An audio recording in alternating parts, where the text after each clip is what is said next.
فرض کنیم می توانستید از تمام مردم دنیا که مشکل گرسنگی، بیماری یا فقر ندارند و ظاهراً دلایل زیادی برای زندگی کردن دارند، بخواهید صادقانه به سوال چطوری جواب بدهند. احتمالاً میلیون ها نفر از آنها می گفتند من آدم بدبختی هستم.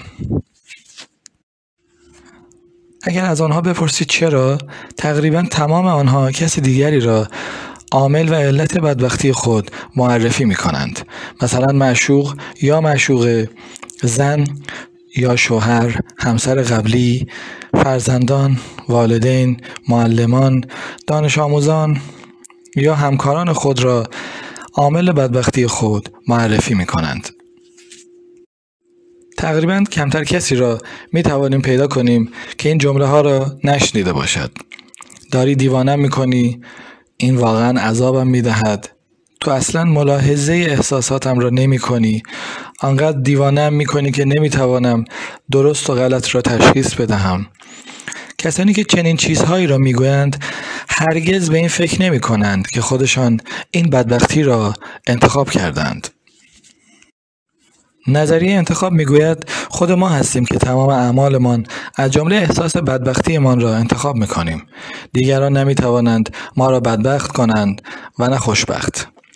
تمام چیزی که از دیگران میتوانیم بگیریم و تمام چیزی که به دیگران میتوانیم بدهیم اطلاعات است. اما اطلاعات فی نفسه به خودی خود نمیتواند ما را وادار به انجام کاری یا داشتن احساسی کند. اطلاعات وارد مغز می شود و مغز آن را پردازش می کند. بعد تصمیم می گیرد چه کاری کنیم. همونطور که به طور مفصل در این کتاب توضیح دادم، تمام اعمال و افکارمان را به شکل غیر مستقیم و تقریباً تمام احساسات و حتی بخش عمده‌ای از فیزیولوژی خود را انتخاب می کنیم. هر چقدر هم که احساس بدی داشته باشید، بخش اعظم وقایعی که در هنگام درد و بیماری درون بدنتان می‌گذرد، نتیجه غیر مستقیم اعمال و افکاری است که انتخاب می‌کنید یا کرده اید. در عین حال به شما خواهم گفت که چرا و چطور این انتخاب‌های دردناک و حتی جنون‌آمیز را می‌کنیم و چطور میتوانیم انتخاب‌های بهتری کنیم.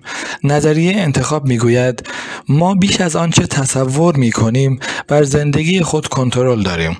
متاسفانه بخش زیادی از این کنترل مؤثر نیست. به عنوان مثال، شما ناراحت شدن از فرزند خود را انتخاب میکنید و در نتیجه سر او داد میزنید و او را تهدید میکنید، ولی این انتخاب شما اوضاع را بدتر میکند.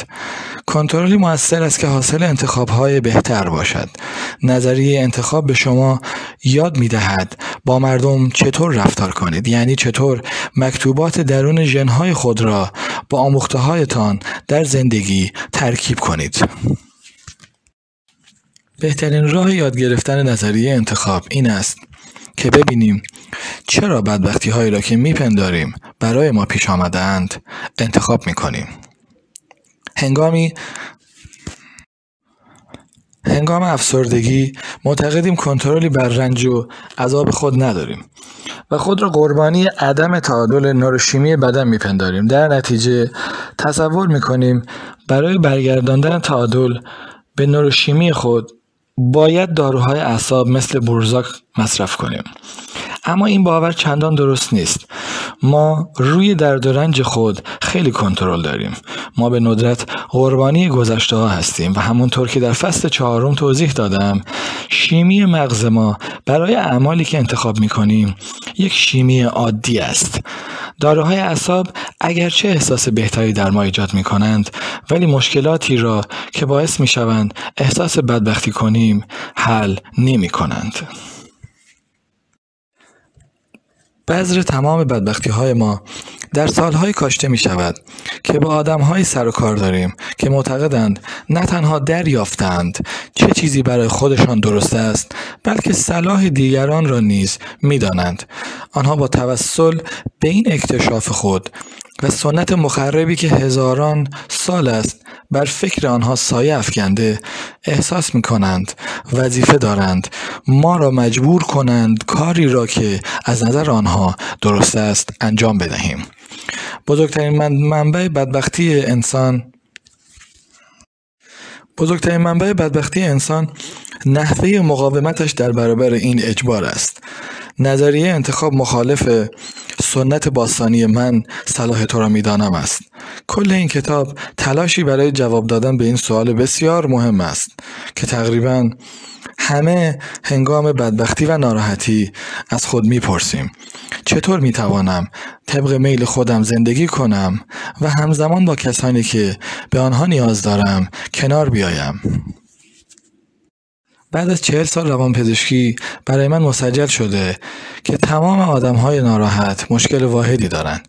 آنها نمی‌توانند با کسانی که می‌خواهند با آنها خوب کنار بیایند.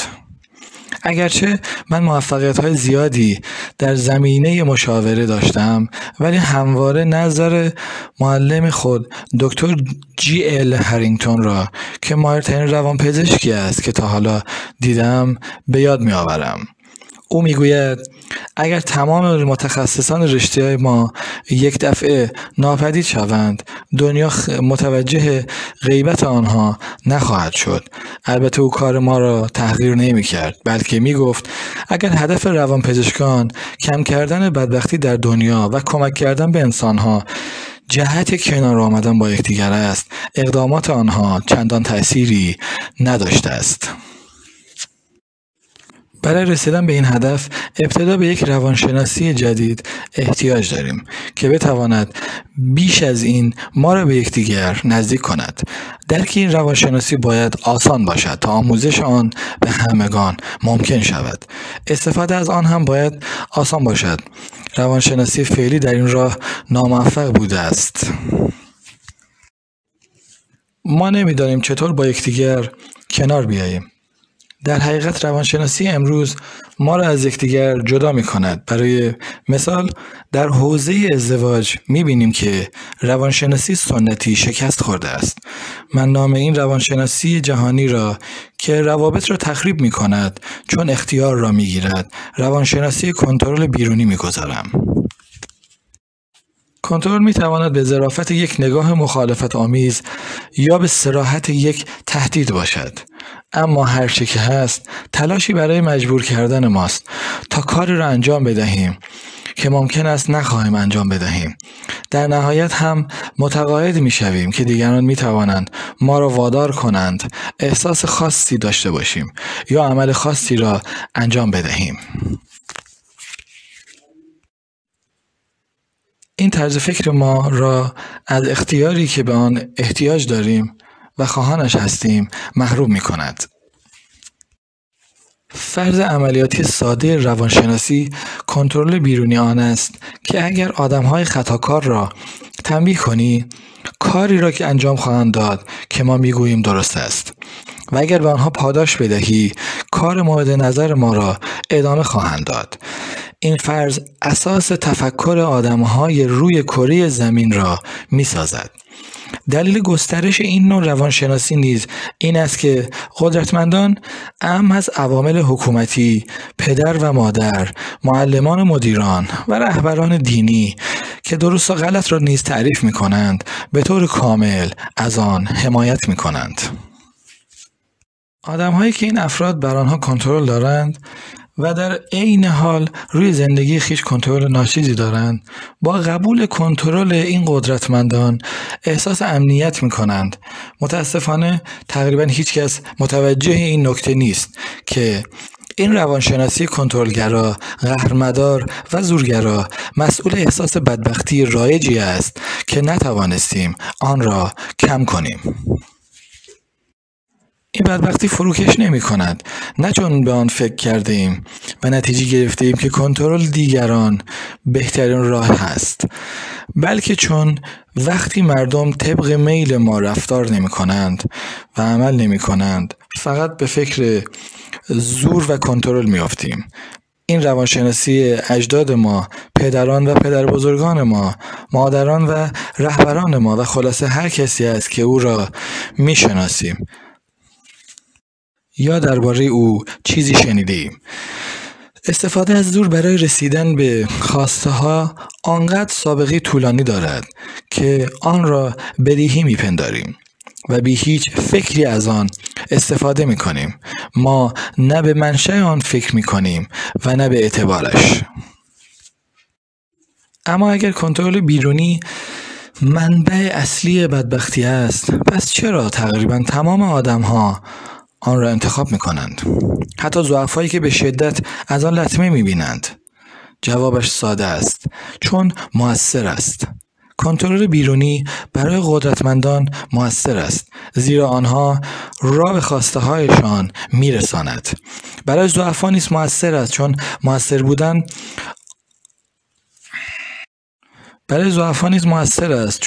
مؤثر بودن آن را روی خود میبینند و به امید اینکه بالاخره آن را روی کسی اجرا کنند با آن زندگی میکنند. آدم‌های رده پایین در دیرک توتم بیشتر نگاه رو به بالا دارند تا نگاه رو به پایین، اما ضعفا به دلیل اینکه کنترل بیرونی را میپذیرند، هرچه بدبخت‌تر میشوند بیشتر متقاعدتر میشوند که نمیتوانند چیزی را انتخاب کنند.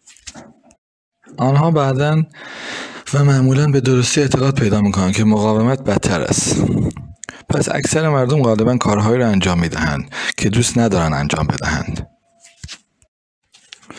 برای مثال بسیاری از زنها به زندگی مشترک پر از بدرفتاری خود ادامه میدهند، چون فکر میکنند جدا شدن بدتر است. آنها چون میترسند نتوانند روی پای خود بایستند و بچه ها را از دست بدهند، همچنان بدرفتاری همسر را تحمل میکنند و زندگی خود را به خطر میاندازند. بسیاری از آنها همچنان امیدوارند که اگر صبر کنند اوضاع بهتر خواهد شد، ولی این کتاب در این زمینه است که چرا میمانند و کنترل بیرونی را قبول میکنند. این کتاب به این حقیقت میپردازد که اعتقاد داشتن به کنترل بیرونی و استفاده از آن به همه، اهم از کنترل کننده و کنترل شونده، لطمه میزند.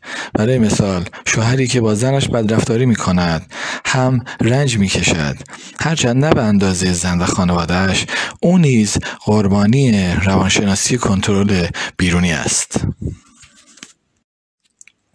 او با انتخاب عملی که انجام می‌دهد خوشبختی را از دست می‌دهد. این روانشناسی به قدری فراگیر است که در تمام شؤونات زندگی رسوخ کرده است.